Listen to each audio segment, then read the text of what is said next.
Oscar, ¿cómo está? Quiero verificar primero si me escuchan bien. Perfectamente, ingeniero Alec.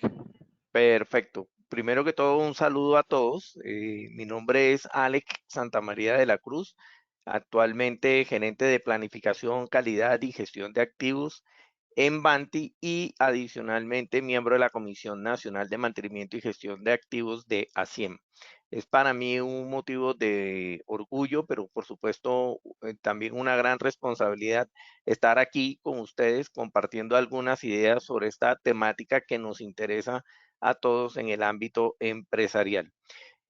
No, debo continuar sin primero que todo darles un saludo solidario, esperando que ustedes y sus familias se encuentren bien, que desde lo personal y desde lo empresarial se encuentren también bien ustedes y sus seres queridos. Básicamente, la presentación que vamos a adelantar el día de hoy tiene que ver con la integración de dos elementos que son fundamentales dentro del proceso de excelencia operacional que queremos promover en nuestras organizaciones. Uno, lo que tiene que ver con el componente financiero, pero puntualmente esto dentro del ámbito de la gestión de activos. Para tal efecto, vamos a desarrollar una agenda que tiene básicamente 4 capítulos. En la primera parte vamos a dar una introducción y unos fundamentos generales de por qué estamos conversando de esto. Luego, a partir de casos de aplicación, vamos a plantear algunas reflexiones de cómo estamos tomando decisiones dentro del ámbito empresarial. Nos vamos a un tercer capítulo que tiene que ver con los resultados de las mejores prácticas en los resultados financieros de las organizaciones.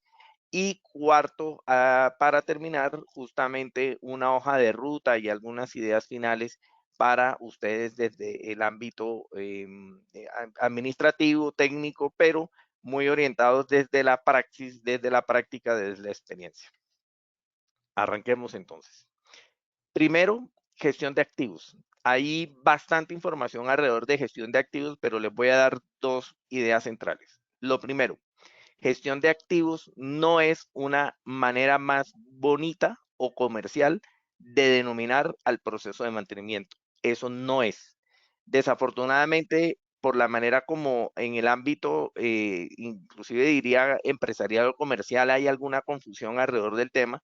No, gestión de activos es realmente una actividad coordinada a lo largo de toda la organización para lograr el valor a través de sus activos. Y eso implica el diseño, la construcción, la operación, la logística, el mantenimiento, por supuesto también operaciones, por supuesto también lo que tiene que ver con la disposición final de esos activos. Y nos interesa algo central, y es el balance entre los costos, los riesgos y el desempeño. Es muy relevante que tengamos presente entonces dos ideas. Primero, gestión de activos es la gestión del valor de los activos a lo largo de todo su ciclo de vida e implica una revisión de costos, riesgos y desempeño para el logro de ese valor.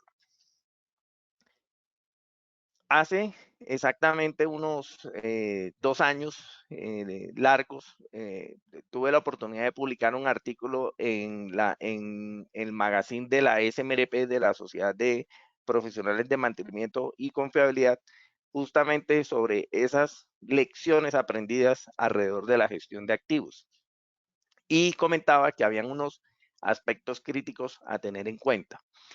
Primero, considerar el contexto de negocio. No nos podemos alejar de la realidad del negocio. No es lo mismo la gestión de activos, los procesos de operaciones, de mantenimiento, de confiabilidad, de comercialización en un negocio regulado, de uno no regulado, de un activo intenso de una empresa, perdón, intensa en activos, de otra que no lo es. Y siendo intenso en activos, no es lo mismo minería que petróleo y gas, que distribución de energía, solo por mencionar algunos negocios. Entonces es muy importante considerar en dónde estamos parados. Segundo, tener una hoja de ruta y cumplirla. No es solamente tener el plan, es ejecutarlo, disciplina y seguimiento. Tener metas de corto plazo. Las organizaciones en general tienen una gran oportunidad de capitalizar valor muy prontamente y no es conveniente dejar los planes de mejora con hitos dentro de un año o dentro de dos. Hay que buscar esas victorias tempranas, lo que coloquialmente llamamos mangos bajitos. Esas son metas de corto plazo. Muy importante no olvidarlos, expresar los resultados en términos financieros. Desde el punto de vista de piso de planta, somos muy buenos en términos de plantear indicadores operacionales, pero debemos dar el salto a conversar a nivel directivo en el lenguaje universal. El lenguaje universal no es disponibilidad o tiempo medio entre fallas, como coloquialmente digo, sino realmente en términos de pesos y dólares, qué está pasando en términos del desempeño. Integrar la tecnología, inteligencia artificial, aprendizaje de máquina, seguramente realidad virtual y realidad aumentada, pero no teniendo juguetes, sino generando capacidades. Con esto queriendo decir que no es tener un modelo, sino realmente tener una orientación hacia la toma de decisiones que utiliza un modelo, que es diferente esa aproximación. Y muy importante también considerar las competencias blandas. Esta conferencia en particular tiene que ver con, a partir del contexto de negocio, involucrar el elemento financiero. Hay algunas conclusiones que uno pudiera tener muy rápidamente a nivel de lo que hoy día debería pasar en el ambiente de negocios. Un segundo, por favor. Perdón, en el ambiente de negocios. Y tiene que ver con tener un criterio financiero robusto. ¿A qué me refiero con tener un criterio financiero robusto? Tener claridad de que al final estamos buscando la rentabilidad sobre el patrimonio. Y esto implica mejorar la utilidad sobre las ventas, es decir, por cada peso que se vende, mejorar esa utilidad progresivamente en el tiempo, tener una buena rotación del activo, perdón, es decir, tener ventas sobre el activo que reflejen esa realidad que nos permite tener unos activos productivos, no improductivos, muy productivos, y tener una estructura de capital que no es otra cosa, perdón, sino la política de endeudamiento de la compañía. En lo que podemos actuar nosotros directamente, pudiéramos decir que desde la operación, desde el mantenimiento, desde la confiabilidad operacional, desde la logística, hay que trabajar fuertemente en mejorar la eficiencia operacional, ajustar la estructura de costos, de armonizar el tamaño de nuestros procesos a la realidad de los negocios y tener una estructura organizacional y de activos liviana. Entre menos activos se tenga para un nivel de venta dado, efectivamente se genera una mayor rentabilidad. Eso explica por qué el boom de procesos que tienen realmente pocos activos. Cuando uno ve un Airbnb, un Uber, digamos, un modelo de negocios como pudiera ser Rappi, en donde finalmente lo que hacen es conectar oferta y demanda con pocos activos, van detrás es precisamente de asegurar una rotación altísima en términos de ingresos sobre muy pocos activos. Alguien pudiera decir que el activo clave aquí es la información y no la infraestructura. Ese es el tipo de negocios que eventualmente permiten tener como una claridad de por qué esto, pero a nivel industrial no podemos prescindir de los activos, lo que nos implica tener activos razonables para el nivel de producción que buscamos. Pero no es solo esto, hay que generar caja, hay que generar utilidad, maximizar las ventas con la mejor estructura de costos posibles y tener la menor cantidad de activos para viabilizar el negocio. Esas decisiones o esa orientación a nivel del negocio que pudiera ser intuitiva, y me atrevo a decir que son contraintuitivas, porque no es solamente ser rentables, sino ser, digamos, generar caja con la menor estructura de costos y teniendo los activos mínimos posibles para.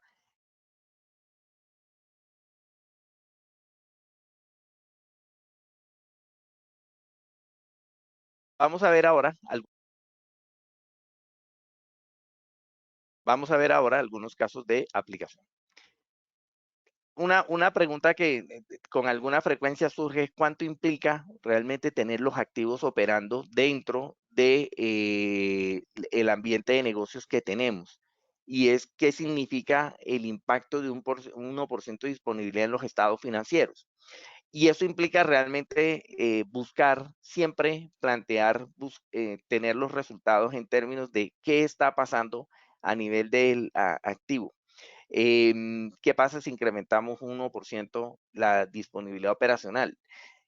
Tenemos una estructura de ingresos, de costos, de erogaciones por mantenimiento, de utilidad bruta.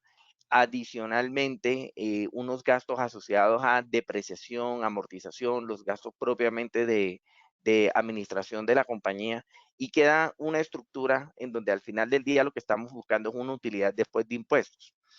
Que los impuestos no son otra cosa sino lo que le pagamos al gobierno porque tener las reglas de juego que tenemos, nos gusten o no. Pero dicho esto, al final cuando nosotros buscamos en términos del valor de un negocio, el negocio está también valorado en su capacidad de generar caja. Esa caja se puede estimar a partir de un indicador que han escuchado seguramente todos ustedes, que es el EBITDA, que básicamente cuánto queda en dinero antes de pagar intereses, impuestos, depreciación y amortización, que es finalmente la caja que genera el negocio. En este caso en particular, cuando estamos planteando aquí un incremento de un 1% de disponibilidad, manteniendo la estructura de costos para ir al grano, se está pasando de un EBITDA de 14 unidades económicas a 14.5, con una variación del orden del 3.6%. Entonces, cuando se han planteado conversaciones de cómo vender las prácticas de excelencia operacional, siempre hay alguna dificultad en traducir esos resultados operacionales en financieros. Una aproximación es esta, pero se van a dar cuenta que no es la única, y más adelante vamos a ver un rango de esta implicación en términos de disponibilidad dentro de margen EBITDA en lo que he logrado recabar en estos años. Y a partir de esta conversación vamos a plantear un diálogo alrededor de qué es lo que termina sucediendo en términos de decisiones económicas sobre los activos. Vamos a suponer que tenemos un componente de una disponibilidad dada, en este caso, que puede variar del 85% al 99%. Cuando decimos que el 85% del tiempo está disponible, significa que en 85% del tiempo podemos producir caja. Para los que han estudiado confiabilidad, y uno puede leer en la literatura que la disponibilidad es la probabilidad de estado estable de que un sistema esté operando u operable bajo unas condiciones dadas en un tiempo dado. Eso en un escenario de junta directiva es brutal porque finalmente no le entendieron. Cuando somos capaces de traducir esa disponibilidad en impacto económico de cuál es el costo de esa no disponibilidad, que vamos a encontrar que para este contexto en donde hay una capacidad productiva en unas unidades por año, en un margen por unidad y en una utilidad que se deriva de esa producción total por el margen que se tiene en cantidades unitarias, vamos a encontrar que a menor disponibilidad, mayor es ese coste de no disponibilidad. Y se puede mostrar rápidamente que es una solución lineal. Alguien económicamente puede plantear, no, la solución es poner una redundancia. Cuando ponemos un componente redundante, en este caso el componente A le acompañamos de un componente B, ese costo de no disponibilidad aparentemente sugiere que efectivamente es una buena decisión. Pero vamos a ver qué pasa en realidad. Para este escenario vamos a suponer que los componentes tienen un 90% de disponibilidad al año. Eso significa que el 10% tienen algún tema asociado a mantenimiento, a operaciones o interrupción en el proceso, que nos implica tener una disponibilidad de ese sistema, y uno lo puede mostrar como un sistema en paralelo que tiene una disponibilidad del 99%. El costo de no disponibilidad pasa de 36.500 unidades económicas a 3.650. Pero siempre se genera valor con un equipo redundante. Cuando planteamos ya la inversión requerida para ese componente redundante con los beneficios de tener justamente ese componente redundante en un escenario de 5 años, nos damos cuenta de que la decisión de colocar un componente redundante no es buena, sino que destruye valor, tiene un valor presente neto negativo. En otras palabras, ese planteamiento alrededor de la redundancia, sin acompañarla de riesgo, sin acompañarla del costo y del beneficio, termina siendo una decisión antieconómica. Uno pudiera plantear que esta inversión, que hace inviable esa inversión, que es del orden de 150.000 unidades económicas, el techo que tiene para viabilizar el proyecto con valor presente neto igual a cero sería del orden de 100.000 unidades económicas. ¿Esto qué quiere decir? Que podemos discriminar cuál sería la máxima inversión permisible en la redundancia para que en un escenario de 5 años y considerando la operación y el mantenimiento, tengamos una clara orientación hacia la decisión en términos económicos. Eso es una decisión que se da desde el diseño. La evaluación temprana desde el diseño en general evita destruir valor. Y la evaluación de la redundancia, les quiero decir que no es técnica, es financiera. No es una decisión de coloco un componente redundante porque creo que el riesgo puede ser alto o el costo es alto, sino que la decisión es el activo que está detrás, la operación y el mantenimiento que está detrás de ese activo nuevo debe ser soportado por el ingreso adicional que genera ese componente redundante. En el análisis de costo de ciclo de vida, que es otra aproximación, como dicen nuestros abuelos, lo barato sale caro.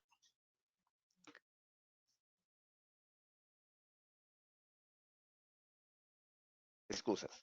En ese sentido, cuando estamos hablando del costo de ciclo de vida con una norma como la ISO 15663, que está de alguna manera orientada hacia el petróleo y el gas, en otras palabras, es propiamente del petróleo y el gas, pero quedó tan bien hecha que aplica para cualquier sector empresarial.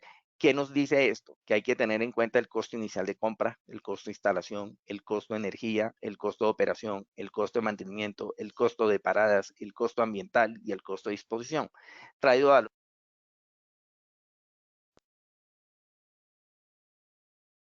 si el costo inicial de compra puede representar entre un 5 y un 15% del costo total de la propiedad, la pregunta sería, ¿por qué estamos tomando decisiones solamente con el precio de adquisición de los activos? Esa sería una pregunta muy buena que hacer en términos del ámbito empresarial. Segundo componente de este planteamiento, si el 50 o el 60% del costo de ciclo de vida del activo es la energía, importa más la eficiencia energética que el valor de la adquisición en el momento de la compra. Les pongo un ejemplo, en minería, 1% de eficiencia en consumo de combustible justifica inclusive adquirir un equipo de mayor costo inicial, pero que se ve reflejado en un menor costo total de la propiedad, en un menor costo de ciclo de vida. Por eso es relevante, supremamente relevante, comenzar a orientar las decisiones para activos críticos y de inversiones importantes, no solamente en el costo inicial de compra, sino en el costo total de la propiedad. Y eventualmente nos vemos enfrentados a varios escenarios. Uno, proyectos en donde tenemos una tasa de descuento dada por las condiciones de portafolio de la compañía con unos costos o una inversión, unos beneficios, de tal manera que nos queda un flujo de caja en donde hay, en este caso, 300 unidades económicas de inversión con ya un flujo neto entre beneficios y costos de 30 unidades para los primeros 2 años, en el 3, 70 unidades económicas y en el cuarto año 80 unidades económicas. Y nos dicen, ¿esto es bueno o es malo? Y como que a menos que se tenga alguna fundamentación financiera, como que no es tan fácil plantearlo. Esto es lo que pretendemos en las siguientes diapositivas. El valor presente neto de esta inversión es menos 160 unidades económicas aproximadamente, con una relación beneficio-costo de 0.65 y una TIR del 11% negativo. En, en una condición en donde uno no conoce con alguna fundamentación estas cosas, dan ganas de salir corriendo y ¿qué hago? Versus un escenario como una solución 2 en donde nos plantean una estructura sustancialmente diferente, en donde el valor presente neto es de 47,19, la relación beneficio-costo es de 1,12 y la tasa interna de retorno es del 14%. La pregunta es, ¿qué hago? Aquí básicamente lo que buscamos en términos de tomadores de decisión y criterios para toma de decisiones es que el valor presente neto sea mayor o igual a cero. Eso ya es suficiente indicio de que la inversión es buena. Que la tasa interna de retorno sea mayor a la tasa de evaluación del portafolio. Es decir, para algunas empresas puede ser el WACC, para otras empresas puede ser la tasa interna de retorno dada por el área financiera en función de sus consideraciones de deuda o de rentabilidad del accionista, que normalmente son los dos elementos que involucran en el cálculo del WACC o la relación beneficio-costo mayor que uno. Pero por favor, abórdenlo como un cálculo financiero, no económico. No es sumar aritméticamente anualidades de beneficios y dividir entre la suma aritmética de costos. Eso no es correcto. Es una valoración financiera entre los beneficios traídos a valor presente neto con los costos también traídos a valor presente neto. Es una valoración financiera, no una suma aritmética. De tal suerte que con esos dos criterios, o esos tres criterios, perdón, que acabamos de abordar, hay como dos semáforos. Un semáforo en rojo que nos está diciendo que la solución 1 no es tan buena, valor presente neto no es mayor que cero, la relación beneficio-costo no es mayor que 1 y la tasa interna de retorno no solamente en este caso no es mayor a la del portafolio, sino que es negativa. Entonces ya eso no es un buen indicador. El valor presente neto en el caso de la solución 2 es positivo, la relación beneficio-costo es mayor que 1 y la tasa interna de retorno es mayor al WACC que nos están planteando en términos de portafolio. Entonces, casi que intuitivamente uno pudiera decir que nos vamos con la solución 2, pero no es lo único. Aquí tienen que plantearse algunos retos adicionales. Primero, el presupuesto de gasto e inversión debe caber dentro del flujo de caja de la empresa, es decir, debe caber dentro de las fuentes y usos que tenemos disponibles en la organización. Muchas de las conversaciones alrededor de pandemia a nivel organizacional, conversando con diferentes actores empresariales, ha estado no solamente en plantear buenos negocios, sino que los negocios quepan dentro de la caja de la empresa. Ustedes que están en el ámbito empresarial han sentido que en el último año y medio hemos estado permanentemente ajustados en términos de qué optimizaciones se pueden dar justamente para liberar caja. No solamente para mejorar rentabilidad, sino para liberar caja. Lo otro que hay que plantear es que en el caso particular de las decisiones que tenemos que tomar alrededor de activos surgen de la información y la información se va construyendo en el día a día con disciplina operativa, con disciplina en el seguimiento de los procesos. Y aquí es muy importante, por ejemplo, tener la conciencia de todo eso que está pasando en el día a día que nos implica en toma de decisiones. Por ejemplo, el costo de mantenimiento en órdenes de trabajo. Clase Mundo implica que ese costo de mantenimiento en órdenes de trabajo debe ser mayor al 85% del costo de mantenimiento visto desde la información del módulo contable. Si alguien sabe en una organización cuánto cuesta la operación, cuánto cuesta la energía, cuánto cuesta el mantenimiento, cuánto cuesta la logística, es la contabilidad. El área de contabilidad se vuelve entonces su mejor aliado para la toma de decisiones. Pero los sistemas de información que están en la operación a nivel de piso de planta deben consolidar a nivel de activo esa información. Por eso es relevante este mensaje aquí.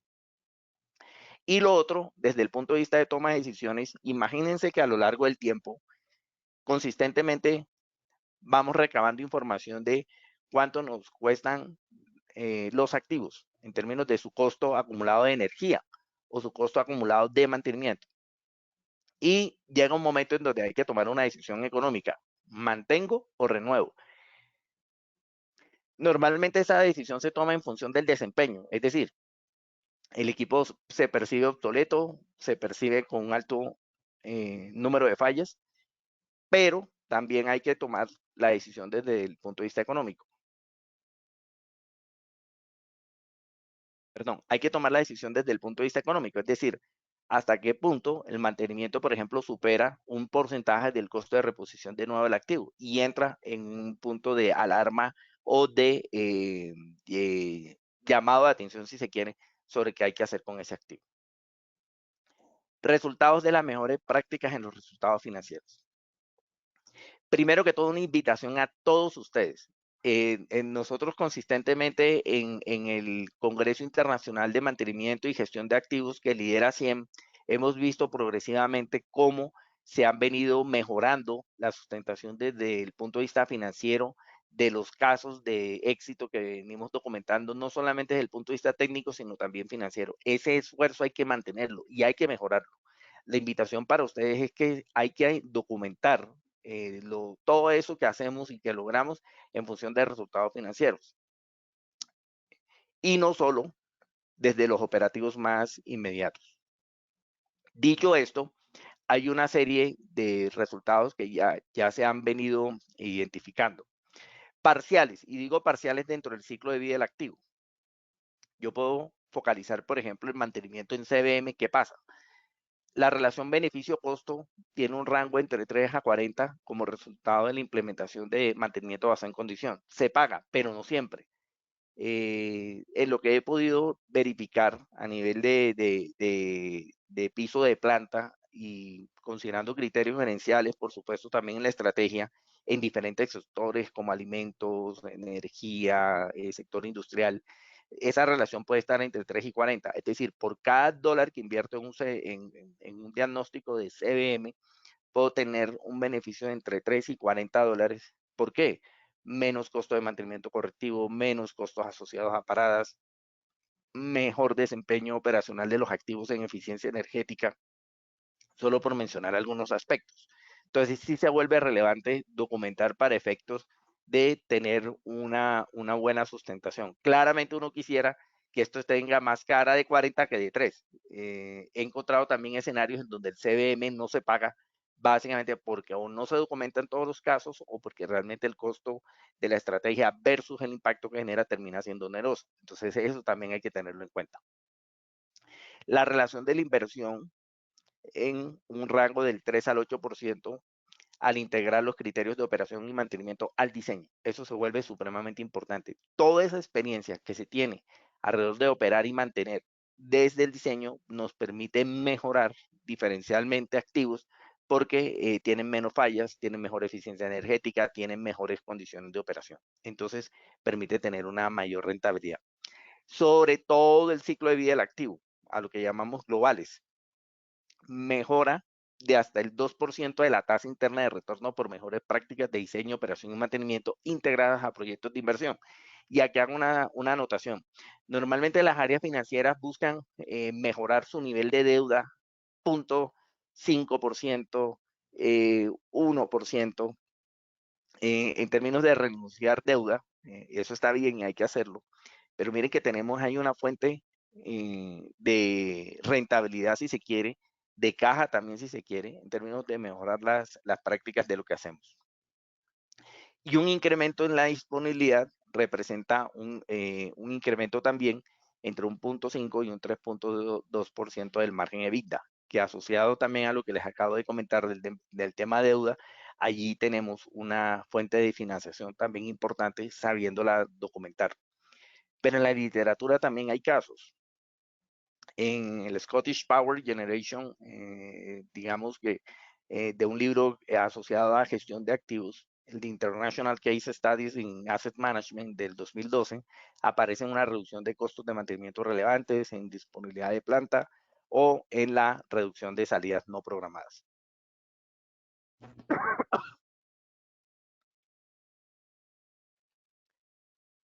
La máxima dentro de este proceso es generar valor. Aquí es muy importante tener en mente que lo que estamos buscando consistentemente dentro del principio de gestión de activos es generar valor. Y ese generar valor está asociado también a una métrica de valor económico agregado que puede ser entendida como después de lograr tener esa utilidad operativa después de impuestos, restarle el costo de oportunidad de, de esos activos que están generando ese ingreso. Una manera de verlo es que yo puedo generar utilidad y destruir valor. ¿Por qué?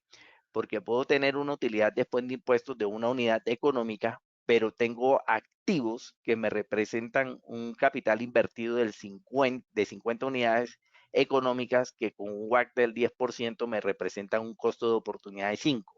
Si yo genero utilidad de uno, no alcanza a compensar el costo de oportunidad de los activos y termina destruyendo valor en 4 unidades económicas.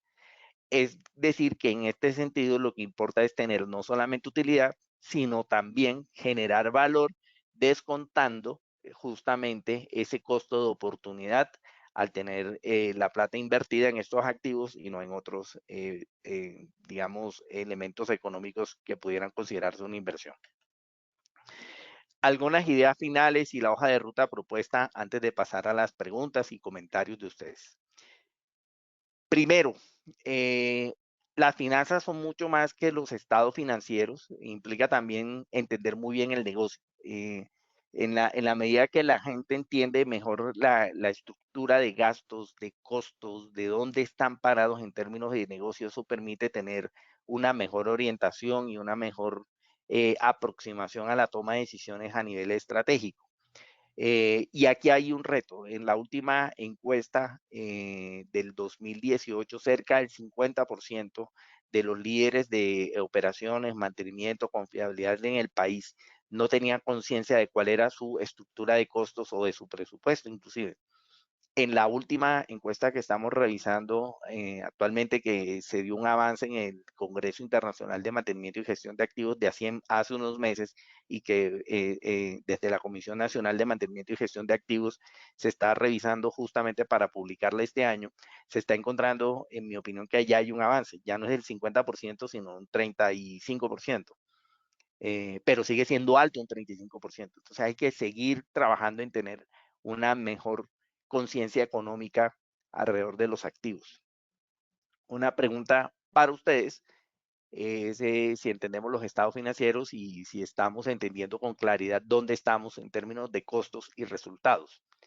Hay que tener en mente también que el mantenimiento, la confiabilidad, las operaciones, la logística, la gestión de materiales implican una gran cantidad de actividades en el día a día que tienen implicaciones en el largo plazo. El mantenimiento que yo no hago hoy es el dolor de cabeza que aparece en unos años. Y por eso es importante no solamente las competencias técnicas, sino la competencia blanda, la cultura, el liderazgo que permite ir proyectando los resultados de manera consistente.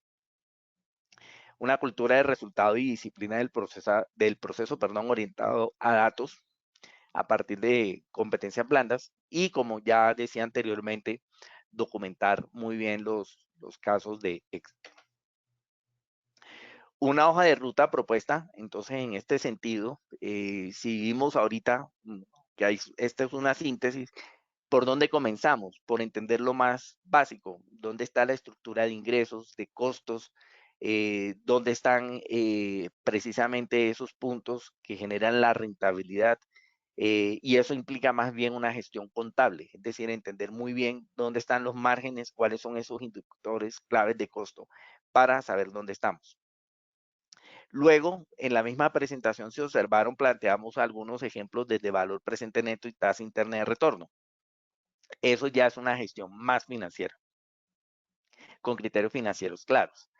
Esto ya nos permite dar un salto hacia plantear cosas, o cosas no, sino casos y preguntas de negocios de más alto impacto, como evaluar la disponibilidad de los activos en términos de margen EBITDA, 1% de disponibilidad, cuánto representan los estados financieros, que le vamos a llamar aspectos técnicos, una integración mejor de aspectos técnicos con financieros, parte 1.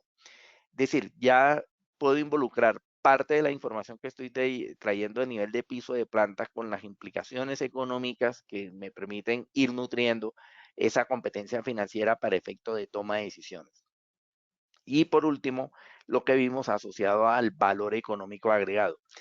Veo muchas organizaciones realmente, por conversaciones y anteriormente en algún rol de consultoría en una vida pasada, que hay organizaciones que se gastan mucho orientando inmediatamente el diálogo a través de valor económico agregado sin haber pasado por las etapas previas.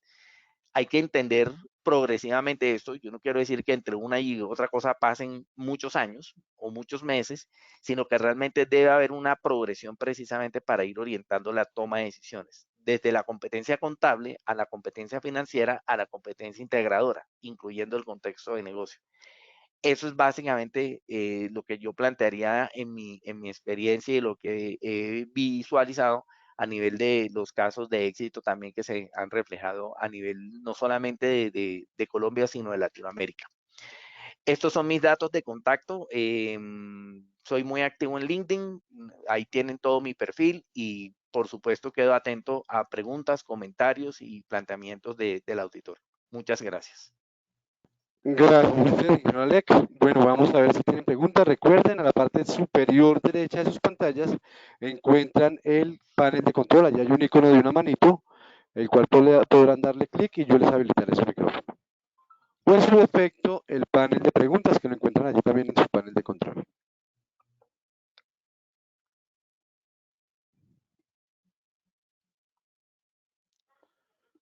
Bueno, vamos a ver si hay preguntas. Bueno, sin embargo, ingeniero Alec, esta presentación la podemos compartir con nuestros asistentes. Por supuesto que sí, muchas gracias por preguntar. Claro que sí, está disponible para ser compartida con los asistentes. Excelente. Entonces, una vez finalicemos la actividad, a sus pantallas les aparecerá una evaluación y agradecemos mucho su ayuda calificando esta evaluación y dándole enviar. Una vez la tengamos con nosotros, serán enviadas las memorias de esa actividad para que la tengan en su biblioteca de memorias de conferencias ASIAN. Perfecto, ingeniero Aldeca, al parecer no tenemos preguntas. No sé si quiera dar una conclusión, una última conclusión final sobre el tema visto. No, solo agradecerles a todos los participantes de esta sesión. Espero que se hayan llevado algunas reflexiones que sean de utilidad para su ejercicio profesional. Solo recalcaría como dos mensajes. El primero tiene que ver con documentar los casos que tienen en función de beneficios económicos, de impacto financiero de las decisiones que están tomando. Y segundo, si hay algo que mejorar en términos de fundamentación financiera, hay mucho material disponible. Aquí Ascien también ha venido desarrollando los cursos de gestión estratégica de mantenimiento, de gestión financiera, asociada a mantenimiento, confiabilidad, gestión de activos. El mismo Congreso Internacional de Mantenimiento y Gestión de Activos ha ido evolucionando en la entrega de resultados y de fundamentación alrededor de los temas financieros aplicados a operaciones, mantenimiento, confiabilidad y gestión de activos. Entonces hay un conjunto de información realmente disponible y que es importante y que pueden a partir de ahí construir para lo que sigue. No me queda sino agradecerle a Cien por la invitación, esperando que se encuentren ustedes también muy bien y desearles un feliz fin de semana. Muchísimas gracias, señor Olek, gracias por su excelente presentación. Y bueno, señores asistentes, recuerden ingresar a nuestra página web www.100.org y realizar sus inscripciones a las diferentes actividades que realizamos semanalmente. No siendo más, señor Olek, les deseamos una excelente tarde en nombre de la Asociación Colombiana de Ingenieros de 100 y el Departamento de Servicios al Ingeniero, tanto a usted como a nuestros asistentes. Feliz viernes, feliz fin de semana. Hasta luego, cuídense.